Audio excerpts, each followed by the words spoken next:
മോൾക്ക് 3 മാസമായ സമയത്താണ് ഞാൻ ആദ്യമായിട്ട് ഫസ്റ്റ് ന്യൂറോ ഹോസ്പിറ്റലിലേക്ക് ഞാൻ കാണുന്നതും അത് അവിടെ വിസിറ്റ് ചെയ്യുന്നതും.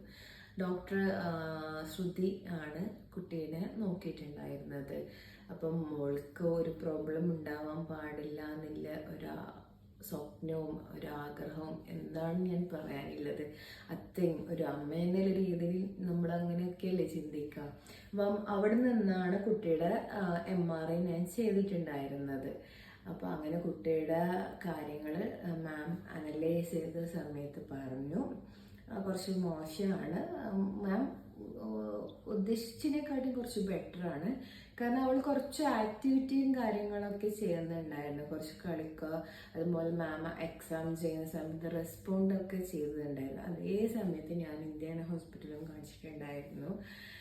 അപ്പം അന്ന് കാണിച്ചൊരു ഡോക്ടർ പറഞ്ഞു ഇവളെ പ്രതീക്ഷിച്ച് കാര്യമില്ല, ഇവൾക്ക് സ്കൂളിൽ പോകാനാക്കാനോ ഒന്നും കാര്യമില്ല, ഇവള് ജീവിതകാലം മുഴുവനും കിടക്കുന്നൊരു കുട്ടിയായിട്ടുണ്ടാവും.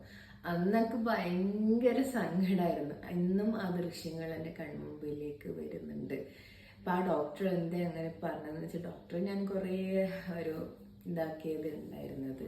പക്ഷെ ഇപ്പം ഡോക്ടർ പറഞ്ഞത് സത്യമാണ്, 100% സത്യമാണ്. മോളിപ്പോൾ ആ ഒരു അവസ്ഥയിലുള്ളത്. ആദ്യമൊക്കെ കുറേ മൈൽ സ്റ്റോൺസ് ഒക്കെ കവർ ചെയ്തിട്ടുണ്ടായിരുന്നെങ്കിലും ഇപ്പം കംപ്ലീറ്റ് ആയിട്ട് പോയിട്ടുണ്ട്.